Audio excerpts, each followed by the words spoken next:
What's up, Tim? Good morning. Dude, good morning, man. Early morning for us. What the Yeah, heck? this is our earliest podcast for sure. It's 9 a.m., February 2nd, 2024.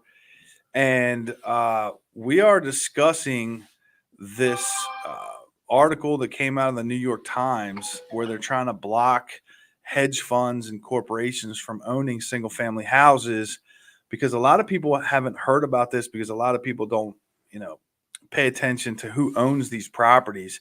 And it's not a ton in the DC area, but in other parts of the country, like I was reading Charlotte, North Carolina, it's like, I don't know, 40% of new purchases last year were not by single family homeowners, they were by corporations and hedge funds. Now, Brian, I want to freeze you here. Ready? Does this not feel like 2007, 2008? And remember, what's today? Groundhog Day. It's just repeating itself. Think about it. We're going back to 07, 08. All these corporations buying businesses, buying properties, again, putting the big squeeze in the marketplace, man. So happy Groundhog Day, first of all, man. Seriously. So I've never heard of this in Southern Maryland, and then I was telling Tim before the podcast we were chatting, and Tim's like, "Nope, it's right behind me." Yeah. So Brian, yeah, I mean, like right behind me, this is nuts. They're building all these brand new freaking townhouses for rent. And it's just mind boggling what's happening. It really is. You start looking around, saying to yourself, okay, you know what? We're trying to build affordable housing. We're trying to provide more housing. And then you look down the street and it's this brand new townhouses for rent, not for sale, for rent, right? But the thing is, they're not owned by individuals. It's not like a bunch of No, people got together. This correct. is a corporation or a hedge fund, right? Exactly right. And then watch. Let's take it even one step farther. Not only do we have companies buying these huge block of houses and stripping out the affordability, you hear about the Chinese and the Saudis. What are they doing? They're buying up farmland. They're buying up areas. Brian, it's pretty wild what's happening, right? I mean, look, you know what? I say make America great again. What can I tell you? Come on now. So I haven't read that article about the Saudis, but there was a bill in Congress. I think you pulled it up Yeah, we where did. they Yeah, were yeah, yeah. trying to basically they weren't stopping them. I think there was one attempt to stop it altogether, which I would be for. Well, this one says New York Times new legislation proposes to take Wall Street out of the housing market. So they introduced a new bill in both the House and the Senate just to prevent hedge funds from owning single family homes. But And it's it's not to yeah. prevent it. They're just going to tax them, right? Well, I think ultimately, they look at it from that perspective. Yeah, they're going to tax companies that own 75 single family homes or more to pay an annual fee of $10,000 per home Per into a home. into a housing trust. But here's the problem, Brian. When governments get this big pile of money and it goes into some kind of a housing trust, where's that money go? It disappears into Into pork oblivion. spending and Exactly. whatnot. But Well, $10,000 would probably knock it out. Like I can't imagine. I guess I could imagine, but I don't think that most long-term rentals could handle 10,000. It's basically $1,000 a month. Sucked out of their pocket, on top of the taxes they have to pay on profits and everything else. Well, and keep in mind these people are paying cash, right? Yeah. And so how many deals are when they pay cash, they're probably getting a better deal on the side point too. I mean, that's the other side of the coin, Brian. It's not just a matter of, hey, you know what? This is what's happening, but they're getting squeezed. And so we pay $10,000 more. Yeah, it's $833 a month. It's not that, I gotta be honest with you. All they're gonna do is jack the rents because when he who owns the gold makes the rules, right? Yeah. Well, I think the bigger concern is there's what looks like this sort of future where it's been predicted many times that the big corporations ultimately consolidate all of the resources. They own everything. Exactly Yeah. right. Yeah. So you look at like Amazon, that's probably a good example. It started with Walmart. Walmart put all the mom and pops out of business, and now Amazon came along. And they haven't put Walmart out of business because Walmart switched over to groceries. But And they're delivering, and people can now get automatic pickups. I mean, yeah, it's that short so term so, that, so yeah, maybe those two stay, but it's like there's two. It's then you had Costco, but it's like they've come in and taken most of the retail business out completely. So you look at housing, and it's like if there's some percentage on a spreadsheet somewhere that it makes sense for them to own these houses and it's a good place to put their money, and they head over into the housing market more than they already have, it just puts a further squeeze on the market for everybody. So you have to institute rules. How do you institute the rules? Well, the $10,000 rule is probably the best. I don't think You that know, bill's going to pass. I'm pretty sure I've read the article. It's not looking good, right? it is not looking good. No, it is currently stuck in Congress. Yeah. It's So what happens with that is like we don't have a lot of there's not a lot of anger over this because not a lot of people have to deal with this. I don't think a lot of people know though, Brian. I think that's Right. the other problem. And quite frankly, it's not happening in our city center yet. Think about it. We don't see it in the rural areas, right? Yeah. We're going to see it in the city centers. DC is too bloody expensive. I mean, that's the key right there. DC, Yeah. Northern Virginia, Montgomery County, the whole corridor, DC metropolitan area is just too damn expensive. So, but it is happening in more, sub middle section, if you will, Well, cities. areas where they're building new houses, they're not building a lot of houses here. So it's like you got these areas where people are moving to. You got Dallas and lots of places in Florida, Charlotte, North Carolina, and Tennessee and Texas, and all these places where they're building houses. I think that gives them an opportunity. I don't know how many of them they're buying as resale. However, I do have a coach who is in Ohio, and he was linked up with a hedge fund, and he was instructed to go out and just hunt down anybody who's looking for a cash offer on their house, and he was making offers. Bought 10 houses last year. So I think it's definitely a thing. Corporations are there to make money. So if they, they're Correct. putting money in stocks, they're putting money in businesses, they're putting money in startups, and they look at real estate as another place to put money. And I don't know historically, like, was this a thing in the 80s and the 90s and the 70s? No, people didn't get into property. It wasn't the big thing. You know what I mean? Everybody else Single was family, like we're talking single family residences. Like I can yeah. understand corporations owning buildings or commercial Well, space or a and mall. townhouses. Exactly. This is also happening townhouses. Now, let's take it another step farther. I don't have a problem with corporations buying these large, ready commercial buildings and doing these, commitments, converting them over to condominium projects. That makes sense. But I think there's got to be some limitation. There's got to be some prevention. I think new builders need to have a requirement to build a certain amount of affordable housing, number one. And there's an income limit, say, hey, listen, only so much X, Y, and Z can buy these properties. Number two, I think there's got to be some kind of prevention from them being able to absorb them. And if they do a number of houses, they should be responsible. They should have to have some kind of contribution back to society. $10,000, a lot of money. Maybe it makes sense. Well, we have the opposite. We have efforts in place to block new construction and new affordable houses, and it's under the guise of preventing urban sprawl and preventing traffic congestion and whatnot. So there was an article in Calvert County recently about the hotel. We talked about this on a different podcast where Solomon's Island. Oh, yeah. in order to build the project, they were going to have to rezone an existing hotel to allow them to make it 50% retirement, 50% condominiums, and it would have required like a high density zoning. And they said, to the number, every single county commissioner stood up and said, I was voted here by people who did not want more people here. And we're going to vote against anything that allows for our community to grow. So it's a not in my backyard situation. And there has been some, chatter before about, hey, we need to do something about the fact that when kids grow up here, they can't afford to buy a home here unless they make a lot of money. But if you graduate school and you're making $50,000 a year, you're not buying a house in Calvert County ever. Maybe the Ranch Club. I mean, let's face it, Lusby still has some affordability. $50,000. Tim, Not you're a today. lender. What are you buying Not with today. 50? Yeah.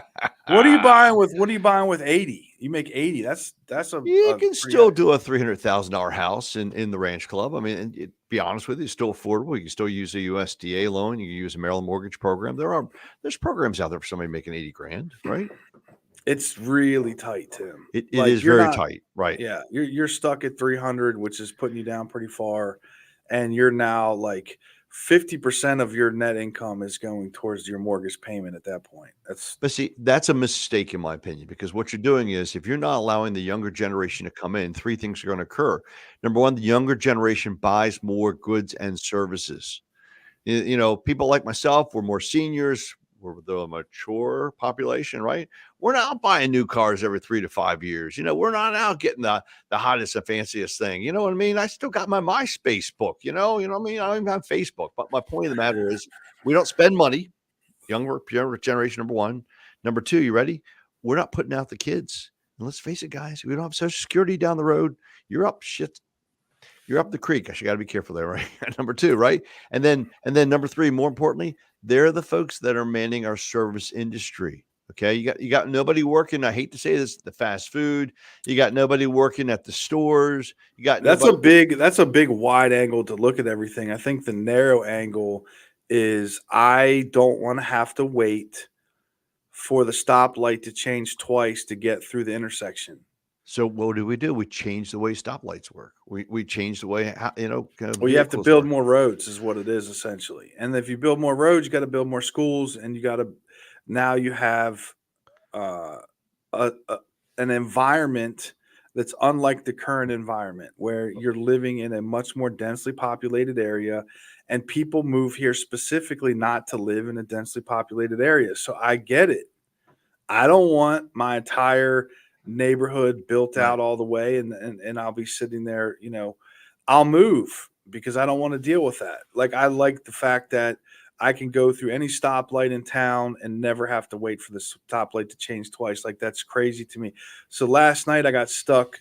Thomas Johnson Bridge had an accident on it, and we were coming back from Leonardtown, and it took a good 30, 40 minutes to get from Leonardtown over the bridge. Damn. But that's just normal. So I have some clients that are moving to Texas, and they live right next to where Route 4 has no stoplights, down 260, right? So you just take a straight shot into DC.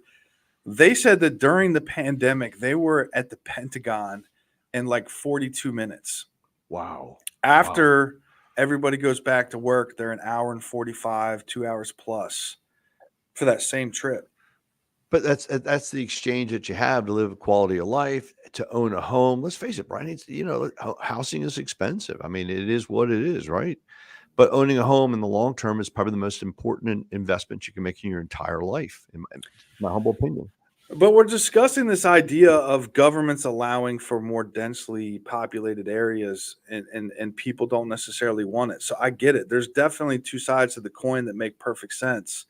I don't want to live in a densely populated area. I don't like stoplights in general. I would prefer roundabouts or stop signs or just intersections we just slow down and go to. Their, it's like when I grew up, when I grew up here, there was like two stoplights in Calvert County. There was one in Prince Frederick, and I think they put one in Dunkirk at one point, and that was it. And it's like every 2 years a new stoplight, and now there's like 20 some stoplights going up and down Route 4, and rush hour traffic is almost a thing where, if you're coming, I've seen it before where it feels like it's backed up from Prince Frederick all the way to Huntingtown High School. Right. And it's like, well, how much more of this can people take before they just say, hey, look, we have enough people here.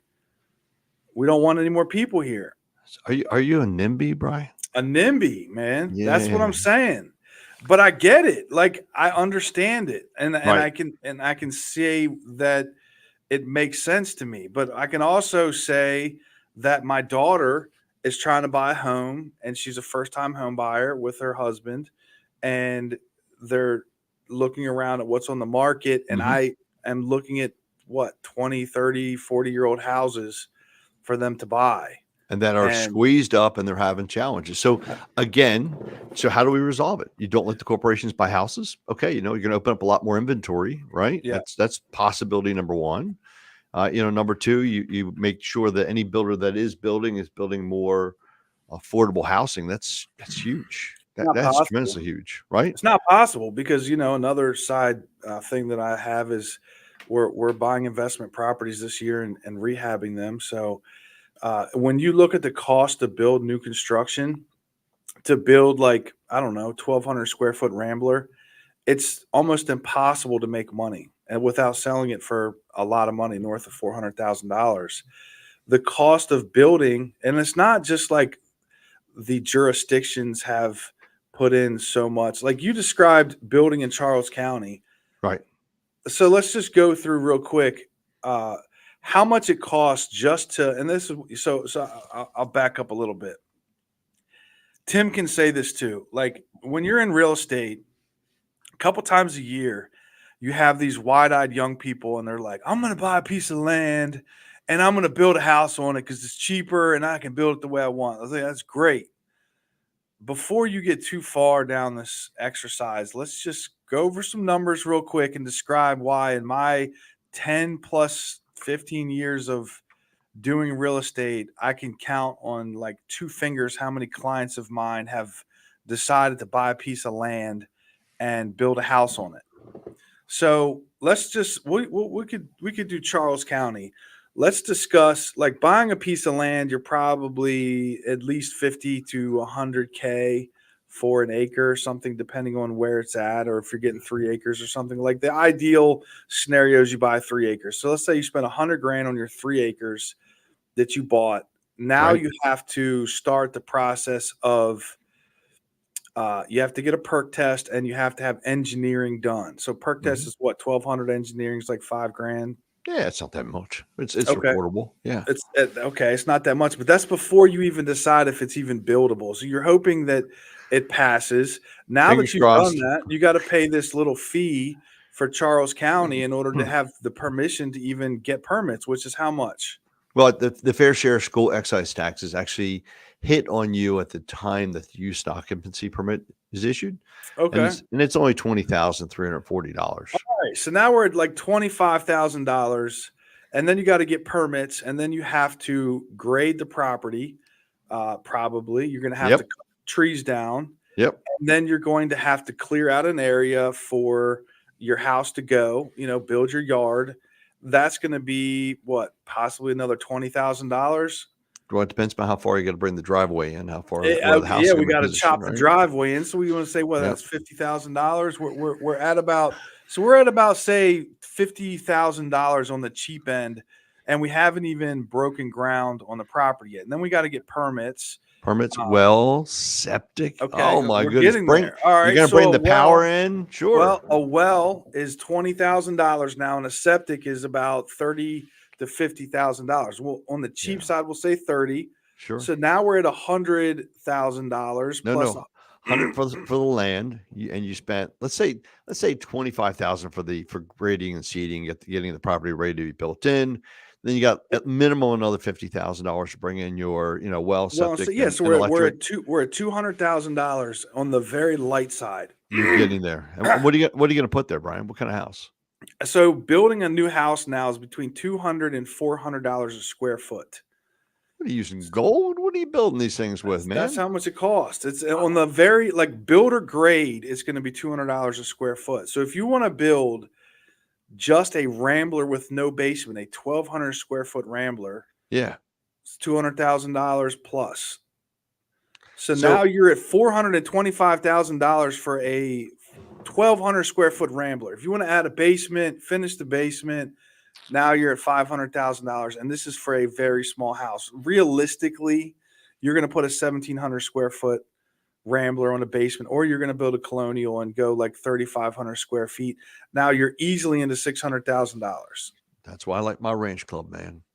It is So, like, affordable. tell me a Yeah. scenario where you can buy this piece of land and build a house for $250,000. Like, where does that exist? Container homes, man. Come on. Did you see all the internet? Let's build a container home. You see how these guys do it really fast on the internet? Come on now. So that's the reason why there's no affordable houses. It costs too much money. Yeah. Well and septics used to be $10,000 for the well. $5,000 for the drain fields, $5,000 for the tank. They've made that nearly impossible. And that's not including any like things that could come up. Like, what if you have to run, like you said, power to the property, or you have to run like Bring internet to the Smucker in. property? Oh, yeah. Dude, You it got to gets pay. expensive as Sometimes it hell. gets crazy to pay for all that. And then if you have any crazy grading you have to do, and then it takes forever. God forbid you have a stream behind your house that's connected to some other stream that goes into a body of water that's tidal, and now you have to deal with that, and or you have a beetle. Like, we were at a house down in Piney Point the other day, Right. and all these pine trees are chopped off halfway up. I'm like, what's going on there? And they said, oh, well, they had a beetle in them. I was like, oh, that makes sense. The beetle, like, you know what I mean? Like, then you have the crazy things that you have to deal with. And it seems like they deliberately make this process a nightmare and also take forever. So you're probably a year before you're going to be able to even start building your house. Who wants to deal with all that? And then you end up with a house far, far less value. Like, you can't sell it for what you built it on, most likely. It is. But it's like any brand new car, Brian. I mean, let's face it. You buy that new Mercedes Benz, it's 150 grand.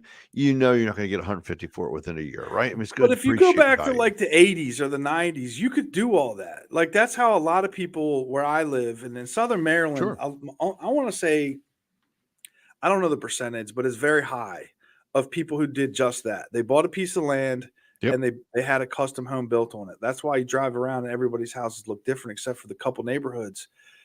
That just doesn't exist anymore. But here's the thing, Brian. Remember, you got to take a long-term perspective, and you and I both know that in 30 years, the house is going to go up 400%. No, it is, but you have less value in it. So it's like you have to buy these old houses in order to be able to afford a house. Where is the silver lining, and where is the scenario in which you can afford a 1,200 square foot Rambler, affordable houses in the future? Is that ever going to come up? Like, unless they engineer. I saw the Yeah. other day you can buy a house on Amazon for $30,000. It like comes in a box. You have to unfold it. It's like, remember back in the day that you could buy, I don't remember, but I remember reading about, you could buy houses through the Sears catalog. Sears catalog, dude. I was there, man. Remember, I'm a little older than you, right? You're not that old, Tim. You never got no house in the Sears catalog. But so you nail a very good point. It's difficult to build, but building a brand new home is a custom experience. In my opinion, it's more expensive. Buying It's an for rich existing people. house. It's for retirees and rich people and waterfront Right. people. Like, of course, Right. that makes sense. I might do So it one day, but it's not realistic. Nobody who's young and has that dream of like, oh, we're going to save money. You won't Sure. save any money. Not People today. don't want. No. People do not want you doing it. They don't want new Right. houses in here in Maryland and in general, or even across the country. And corporations are buying houses and turning them into rentals. It's definitely a thing. So I think two things are occur, Brian. Number one, I see incomes coming up to justify the expense. And then number two, I see us changing our programs that are out there. I know this is crazy. You're not going to see 30-year mortgages. You're going to see 40-year mortgages. You're going to see 50-year mortgages. I was going to Make say, things more Tim, affordable. we have the absolute, and I'm sure you know this, the slickest, most beautiful mortgage opportunities in America compared to everywhere else in the world. Like, Yeah, Canada's every 5 years you got to refinance. I mean, really? Yeah. yes. Where are their rates going? Yeah, it's I Kingdom just Come. met a Canadian who was telling me that the other day. He was he's down to help sell his mom's house, and he's like, Yeah. "Oh yeah, up in Canada."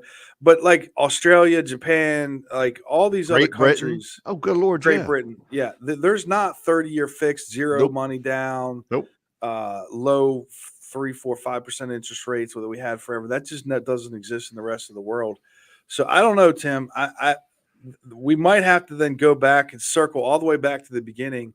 Maybe corporate America will come up with a new Amazon house that solves this problem, where they can build it in China, Drop it off, put it in a container, there you go. send it over here. Container house. Got it. Yeah, I'm Yep. with you. Well, There you go. it's not the container's not the house. It like they fit it in a container. Yeah. They build it in China, ship it over here, and then you have like another corporation that specializes in putting these things together, modular homes. We And already we go have them, back to Brian. that. We don't have a lot of them, I think and we're they're going to see. expensive. I think because we're they're going to being see. built by Americans. Right. We need Chinese modular homes. We don't need Chinese.